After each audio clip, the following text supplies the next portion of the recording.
नमस्कार दोस्तों, बहुत बहुत स्वागत करता हूं आप सभी का हमारे इस नए वीडियो में। इस समय की सबसे बड़ी खबर यह है कि बीएसपी के कई वरिष्ठ नेता आज़ाद समाज पार्टी में शामिल हो गए। यही नहीं, चंद्रशेखर आज़ाद संसद से सड़क तक लड़ाई लड़ रहे हैं। आज चंद्रशेखर ने संसद में संत शिरोमणि गुरु रविदास जी महाराज की जयंती पर राष्ट्रीय अवकाश घोषित करने की मांग की है। संसद में क्या बयान दिया वो भी आपको दिखाऊंगा। साथ ही साथ चंद्रशेखर आज़ाद समाज पार्टी के जो कार्यकर्ता हैं, तमाम जो नेता हैं, वो आज राजधानी लखनऊ में सड़क पर उतर आए और संभल मुद्दे पर सरकार को पूरी तरीके से घेरने की कोशिश की है। तो चंद्रशेखर आज़ाद के जो समर्थक हैं किस तरीके से सरकार को घेर रहे हैं वो वीडियो भी मैं आपको दिखाऊंगा अंत में। लेकिन सबसे चौंकाने वाली खबर क्या है? सबसे बड़ी खबर यह है कि आज बहुजन समाज पार्टी के बड़े बड़े नेता आज़ाद समाज पार्टी में शामिल हो गए।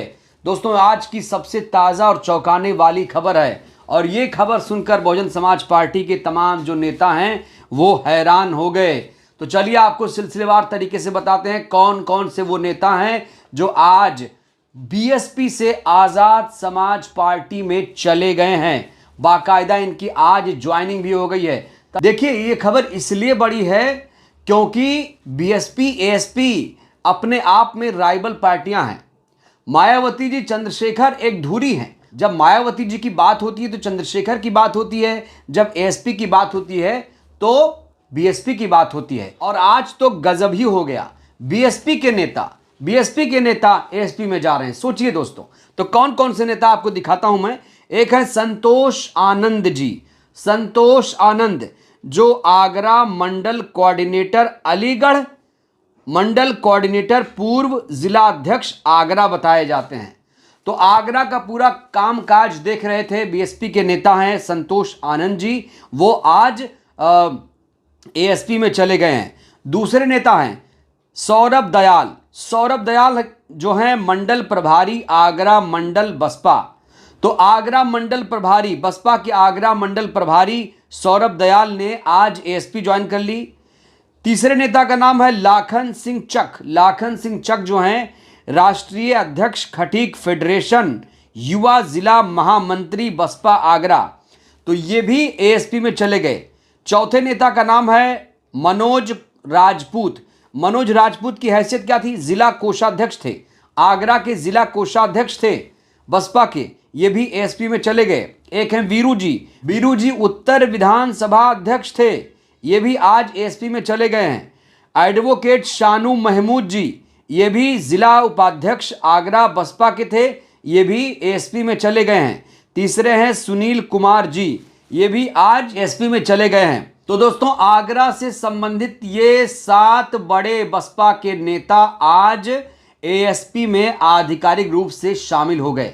अब तस्वीरें भी मैं आपको दिखाना चाहता हूं। तस्वीरें आप देखिए, ये आप तस्वीरें देख सकते हैं। चंद्रशेखर आज़ाद यहां पर खड़े हुए हैं और तमाम जो नेता हैं आगरा मंडल से संबंधित, आगरा से अलीगढ़ से संबंधित ये तमाम नेता हैं जो आज एएसपी ज्वाइन कर चुके हैं। और चंद्रशेखर आज़ाद ने इसको लेकर एक बहुत बड़ा बयान दिया है। बड़ा सवाल ये है कि ऐसा हो क्यों रहा है, ऐसा क्यों हो रहा है कि बसपा के नेता एएसपी में गए? ये बड़ा सवाल है दोस्तों। देखिए, अभी की स्थिति देखा जाए तो जो बहुजन समाज पार्टी है उसका जो ग्राफ है गिर रहा है। जो चीजें बहुजन समाज पार्टी में होनी चाहिए वो उस तरीके से नहीं दिखाई दे रही हैं फिलहाल। तो जो तमाम नेता यहां पर गए हैं वो ये कह रहे हैं कि भैया मेरा भविष्य जो है बसपा में नहीं है।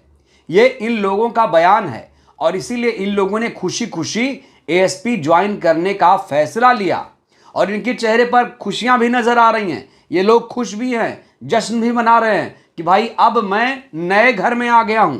तो कहा जा रहा है कि बीएसपी में काम करने की आज़ादी नहीं थी, सही तरीके से काम नहीं कर पा रहे थे, इसलिए इन्होंने एएसपी ज्वाइन कर ली। बड़ा सवाल, इसका असर क्या होगा? देखिए, जहां तक इससे असर की बात है तो जो एएसपी है वो इससे मजबूत होगी। जाहिर तौर पर जो बसपा के नेता अगर एएसपी में आएंगे तो इससे एएसपी मजबूत होगी।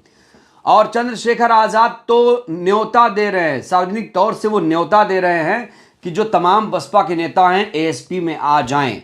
चंद्रशेखर आजाद ने बयान देते हुए कहा कि ये तो सिर्फ एक शुरुआत है, आगे आगे देखिए होता है क्या।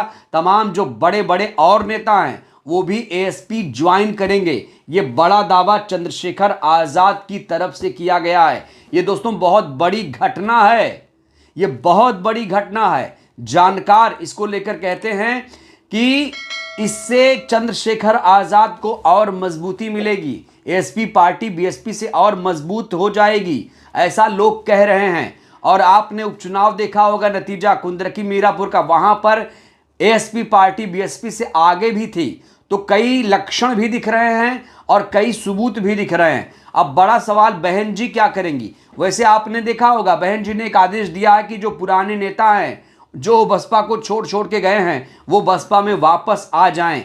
ये आदेश निर्देश दिया गया है, लेकिन इसका इंप्लीमेंटेशन होगा कैसे। हमने एक वीडियो भी सुबह किया था, आपने देखा होगा कि अब मांग हो रही है कि स्वामी प्रसाद मौर्य के गौतम जैसे तमाम लोगों को पार्टी में वापस लाया जाए। हमने तो के गौतम से बात भी की फोन पर, तो उन्होंने कहा भाई फोन करेंगे तो हम देखेंगे क्या करना है। अब कुछ लोग ये कह रहे हैं कि चंद्रशेखर आजाद वो करेंगे जो मायावती जी करना चाहती हैं। कहा जा रहा है कि वो बहन जी कह रही है कि जो बीएसपी छोड़ के गए हैं उनको वापस लाया जाएगा। वहीं एएसपी के तमाम नेता ये कह रहे हैं कि जो बसपा छोड़कर गए हैं वो बसपा में नहीं जाएंगे, वो एएसपी में जाएंगे। और चंद्रशेखर आजाद हों या एएसपी के कार्यकर्ता हों या भीम आर्मी के लोग हों, इससे खुश नजर आ रहे हैं। जिस तरीके से बसपा के बड़े नेता एएसपी में आ रहे हैं, इससे ये लोग खुश नजर आ रहे हैं। चंद्रशेखर आजाद लगातार मायावती जी को लेकर बयान देते हैं, कहते हैं मायावती जी हमारी बड़ी नेता हैं, हमें वो आशीर्वाद देती हैं। और जो लोग हम पर आरोप लगाते हैं वो बहन जी का आरोप नहीं, बहन जी हमें प्यार करती हैं, वो लिखा हुआ बोलती हैं, पढ़ती हैं, ये लोग लिख के देते हैं। बहन जी ने कभी मेरे ऊपर कोई आरोप नहीं लगाया, बहन जी तो मेरी गुरु हैं। इस तरह की बातें चंद्रशेखर आजाद करते हैं। चंद्रशेखर अब बहन जी पर टारगेट नहीं करते हैं, टारगेट करेंगे तो वोट बैंक खिसकेगा उनका। इसलिए चंद्रशेखर आजाद बहन जी पर बहुत नपा तुला बयान देते हैं। तो जहां एक तरफ बीएसपी के कई बड़े नेता एएसपी में शामिल हुए, तो वहीं चंद्रशेखर आजाद आज संसद में बोल रहे थे। उन्होंने एक बहुत बड़ा मुद्दा छुआ संसद में। उन्होंने कहा कि भारत सरकार, केंद्र सरकार संत शिरोमणि गुरु रविदास जी महाराज की जयंती पर राष्ट्रीय अवकाश घोषित करे। राष्ट्रीय अवकाश घोषित करने की मांग चंद्रशेखर ने आज संसद में की। चंद्रशेखर ने संसद में किस तरीके से अपनी बात रखी, आइए आपको दिखाते हैं। सदगुरु रविदास जी समानता के प्रतीक हैं। उन्होंने अपना पूरा जीवन सामाजिक अन्याय को खत्म करने और हाथ से पड़े लोगों को उठाने को समर्पित कर दिया। उनकी शिक्षाएं जाति, पंथ और धर्म के परे करोड़ों लोगों को प्रेरित करती है। उनकी शिक्षाएं जाति, पंथ और धर्म के परे करोड़ों लोगों को प्रेरित करती है। गुरु रविदास जयंती पर राष्ट्रीय अवकाश न केवल उनके अपार योगदान का सम्मान करेगा, बल्कि समानता और भाईचारे के सिद्धांतों के प्रति सर खत्म मांग कर दो के प्रति अपनी प्रतिबद्धता को भी पुष्टि करेगा। यह एक ऐसे संत के उचित श्रद्धांजलि होगी जिनका न्यायपूर्ण और समाज के प्रति संग्राम है। सरकार से अपील करता हूं सर कि तत्काल सदगुरु रविदास जी महाराज की जयंती को राष्ट्रीय अवकाश घोषित किया जाए। दोस्तों, संत रविदास जी एक महान समाज सुधारक, कवि और भक्त संत थे, जिन्होंने समानता, मानवता और जाति विहीन समाज का संदेश दिया था। उनकी जयंती पर राष्ट्रीय अवकाश घोषित करने की लगातार मांग हो रही है। लेकिन सोचिए, आज़ादी के 70 सालों के बाद भी, 75 वर्ष बाद भी अभी तक इनके जन्मदिन के मौके पर राष्ट्रीय अवकाश घोषित नहीं किया गया। ऐसे तमाम बहुजन महापुरुष हैं जिनकी जयंती के मौके पर राष्ट्रीय अवकाश घोषित नहीं किया गया है। इस बीच लखनऊ से एक खबर आ रही है, जहां पर बहुजन समाज पार्टी के तमाम जो कार्यकर्ता हैं सड़क पर उतर आए और संभल हिंसा को लेकर योगी सरकार को जमकर लताड़ लगाई है। योगी सरकार को बुरी तरीके से घेरा है भीम आर्मी, आज़ाद समाज पार्टी के कार्यकर्ताओं ने। आइए आपको दिखाते हैं क्या कुछ कहा है आज़ाद समाज पार्टी के नेताओं ने। पॉलिटिक्स को अच्छा करने के चक्कर में वहाँ पे दंगा करवाया और सरकार की मिली भगत से ही दंगे हुए वहाँ। आप चाह रहे हैं देश के चंद लोगों के हाथ में चीजें चली जाए, वो देश को चलाएं। ऐसा चंद्रशेखर भाई हमारे राष्ट्रीय अध्यक्ष, हमारी पार्टी नहीं इन्हों देगी। उपचुनाव जिस दिन खत्म हुआ है उसी के दूसरे दिन जामा मस्जिद की जांच दोबारा करवाई गई है। किसने काटा? हमें घोड़े चढ़ने के नाम पे, किसने पानी छूने के नाम पे काटा? कौन बढ़ रहा है? ये कटो की मटो की राजनीति की जो बात कर रहे हैं, ये सब उससे बुनियादी मुद्दे जो इस देश की शिक्षा, चिकित्सा, न्याय, रोजगार, सुरक्षा, ये बुनियादी मुद्दे से भड़का करके ये जनता को हिंदू मुस्लिम और धार्मिक चीज़ों में उपजाए रखने के लिए बात करते हैं। सरकार सिर्फ ध्यान बटाने के लिए एक नया ट्रेंड लेकर आई है कि हर मस्जिद में मंदिर ढूंढ रहे। तो देखा आपने, आज़ाद समाज पार्टी के लोग अब काफ़ी एक्टिव नज़र आ रहे हैं और एक तरफ जहां चंद्रशेखर आज़ाद संसद में बोल रहे हैं, दूसरी तरफ बीएसपी के नेता भी एएसपी में आ रहे हैं। तो कुल मिलाकर जो चंद्रशेखर आज़ाद हैं वो कह रहे हैं कि अब हम रुकने वाले नहीं हैं, अब हम आगे बढ़ेंगे। चंद्रशेखर कहते हैं कि अब हम 2027 की तैयारी में अभी से लग गए हैं। बहरहाल दोस्तों, इस वीडियो में इतना ही। जिस तरीके से बीएसपी के नेताओं ने एएसपी ज्वाइन की है, इसको लेकर आप लोग क्या कहेंगे, अपनी प्रतिक्रिया दीजिएगा। बहुत बहुत धन्यवाद।